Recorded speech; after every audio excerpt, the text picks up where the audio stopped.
Gini, untuk menyebut sebagai istana itu kan menurut kami dengan data berupa dinding semata yang keliling begitu memang masih berat ya.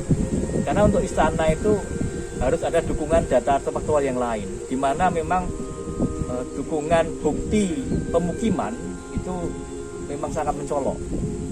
Tapi sayang kita kan baru melakukan ekskavasi pada yang paling utama adalah dinding kelilingnya itu. Itu pun yang bagian utara dan selatan baru merupakan trench atau bagian-bagian uji test pit namanya. Belum sampai seluruh dinding kita buka. Tetapkan pertanggalannya dari masa Majapahit atau bahkan sebelumnya. Karena kalau bicara Mahesa Campaka, dia kan orang dari masa Tumapel atau masa Singasari. Pertanyaannya, dia meninggal pada saat Majapahit sudah berdiri atau belum? Kalau dia meninggal ketika Majapahit belum berdiri, merupakan bagian dari Majapahit. Artinya bangunan itu ya. Nah, itu kita akan nanti sinkronkan data itu.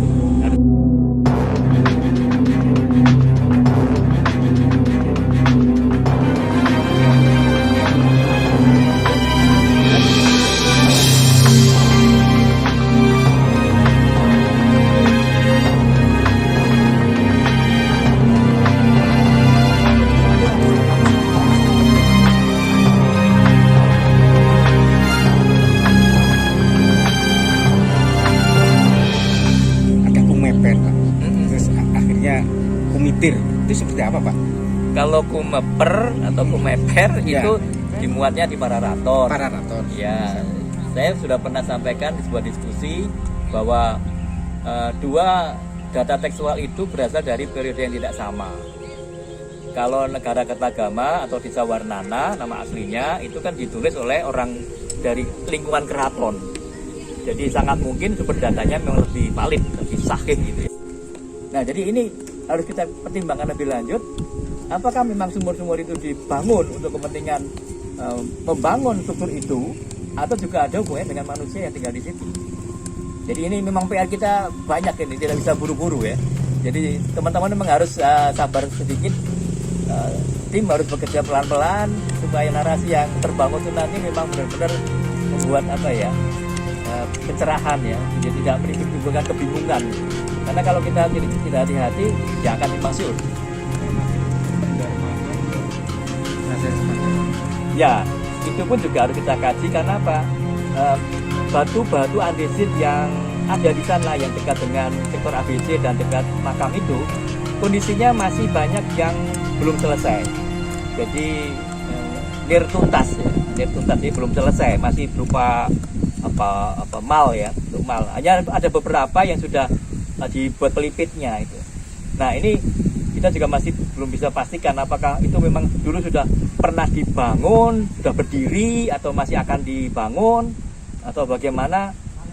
Serba kekurangan data kita. Apalagi kalau bicara dalam konteks pendarmaan untuk seorang bangsawan besar, itu kan tidak main-main kan, itu mesti sesuatu dijalankan dengan sangat baik kan, gitu. Jadi bisa dikatakan kalau itu sementara ini bukan istana, Pak, berarti situs kumitir. Bagaimana? Ya, potensi itu ada, tapi kami belum berani klaim itu ya. Tapi kita akan tunggu nanti data berikutnya. Kalau memang ada data yang mengarah pada pemukiman di mana orang tinggal di situ ya, mungkin narasinya akan semakin kuat sana ya. Tapi melihat, nah ini misalnya melihat masifnya dinding keliling dengan luasan yang begitu, itu memang hanya orang yang powerful yang bisa melakukannya, tidak orang biasa. Bahkan kita juga masih punya PR untuk pertanggalan dari situs itu.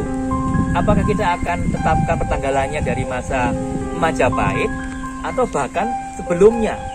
Karena kalau bicara Mahesa Campaka, dia kan orang dari masa Tumapel atau masa Singasari. Pertanyaannya, dia meninggal pada saat Majapahit sudah berdiri atau belum? Kalau dia meninggal ketika Majapahit belum berdiri, merupakan bagian dari Majapahit. Artinya bangunan itu ya. Nah itu kita akan nanti sinkronkan data itu, harus hati-hati. Nah ini penting karena untuk membangun kumitir, apalagi di zaman yang dulu 8 abad yang lampau itu kan tentu membutuhkan energi yang sangat luar biasa itu, dan tidak mungkin dikerjakan dalam waktu hanya beberapa bulan gitu. Bayangkan dindingnya 300 meter lebih panjangnya, lebarnya 200 meter, dan bagian barat tebal dindingnya 2 meter itu. Berapa ribu kubik bata yang dibutuhkan. Nah, kita bisa bayangkan effort yang harus dikeluarkan untuk baru itu loh, belum bagian dalamnya, kita belum ngomong dalamnya, baru dindingnya saja. Nah, artinya apa? Apakah itu memang sudah tersedia pada waktu Majapahit atau sudah dimulai sebelumnya? Kita tidak tahu. Makanya kita butuh kajian pelan-pelan, data yang ada kita kumpulkan, dan sejauh mana kita mampu membuat pertanggalan yang lebih mendekati kebenaran. Pak, kalau sesuai naskah kuno, desa jika situs Kumitir itu Istana Majapahit Timur.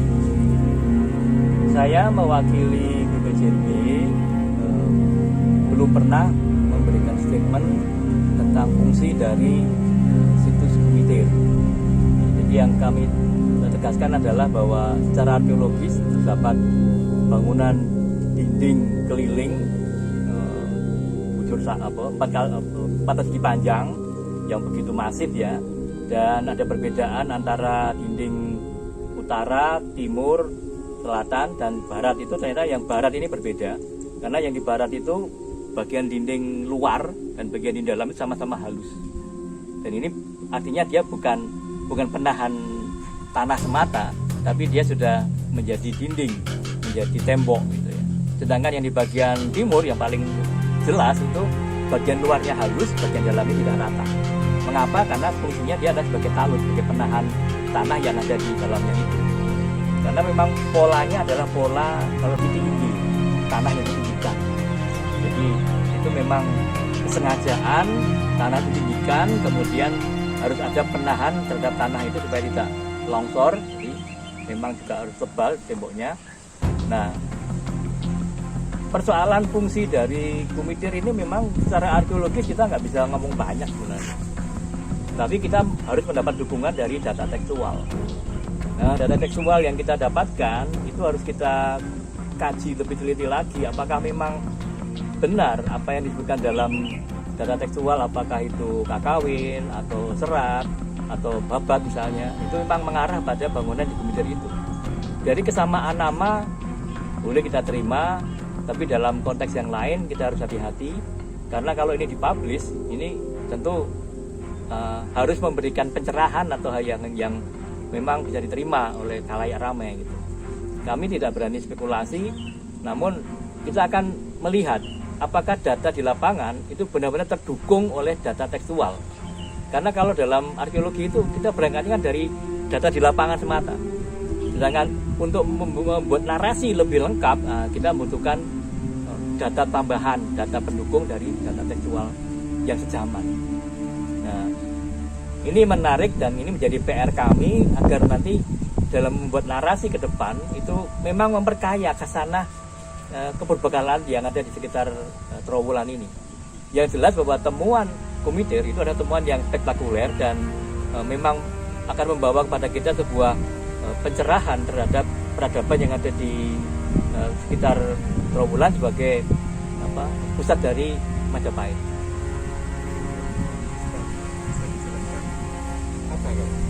Ya, nah jadi begini, untuk menyebut sebagai istana itu kan menurut kami dengan data berupa dinding semata yang keliling begitu memang masih berat ya.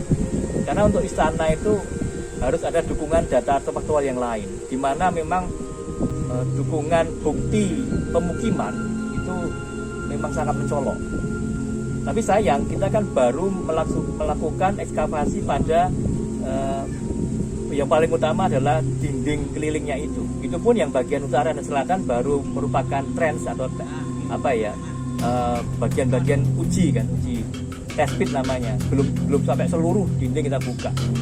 Karena juga kita masih berharap di bagian barat itu kita mendapatkan ada potensi gerbang di tengah-tengah Apakah memang hanya satu gerbang atau one way gate saja, atau di utara selatan ada kemungkinan ada gapura yang lain? Itu kita belum tahu. Yang dilihat di timur jelas tidak ada potensi gapura karena memang sudah dibuka semuanya dan tidak ada bagian yang berbeda, semuanya sama.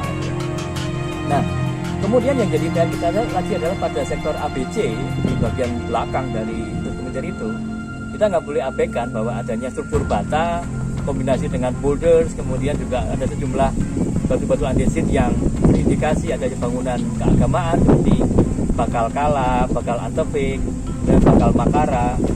Nah, dan batu-batu lain yang sudah mempunyai profil, termasuk adanya sisa-sisa batu arca. Nah, ini harus kita perhatikan juga. Bahkan bisa muncul dugaan, andai kata benar itu sebuah istana di mana bangsawan tinggal, berarti ada dong kombinasi antara pemukiman dan bangunan suci, gitu. Nah, ini juga masih kita perlu kaji lagi. Gitu. Jadi kita berharap nanti ke depannya kalau dimungkinkan kita akan ekskavasi bagian tengah, entah beberapa titik agar kita mendapat dukungan data. Apakah memang di bagian itu ada bekas-bekas pemukiman? Karena jejak pemukiman yang kita dapatkan sementara ini itu di bagian sektor ABC itu berupa keramik asing, kemudian gerabah, itu memang mempunyai kemungkinan berpotensi untuk mengarah pada pemukiman. Tapi juga tidak untuk kemungkinan bahwa itu ada bagian dari perangkat upacara. Nah, tapi ada bagian yang menarik karena di sisi utara itu ada sumur dengan bata yang ditata segi empat, jadi sumurnya segi empat. Kemudian di tengah, di depan, di bagian barat dari struktur bata itu ada sumur dengan bata yang melingkar, dan tidak jauh dari struktur itu ada dua sumur dengan jobong, model jobong. Nah, di sini saya juga berpikir adanya kebutuhan air dalam konteks bukan manusia yang butuh air, tapi dalam proses pembangunannya. Mengapa? Karena ketika membangun dengan menggunakan bahan bata, teknologi yang kuno, yang asli itu menggunakan teknik namanya kosot atau kuta kosot. Jadi dinding yang bahannya itu digosokkan. Untuk digosokkan itu posisi bata atas dan bawah harus basah. Berarti butuh air. Nah, sekarang pertanyaannya, di wilayah Kumitir itu apakah ada sungai yang dekat dengan situ? Kalau tidak ada sungai berarti harus ada sumber air yang lain, yaitu buat sumur. Jadi sumur itu tidak selalu koneksinya dengan manusia belaka.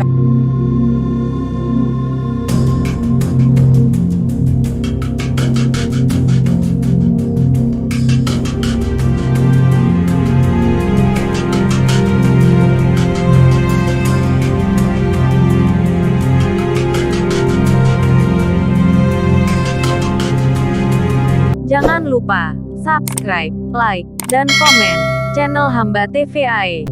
Terima kasih.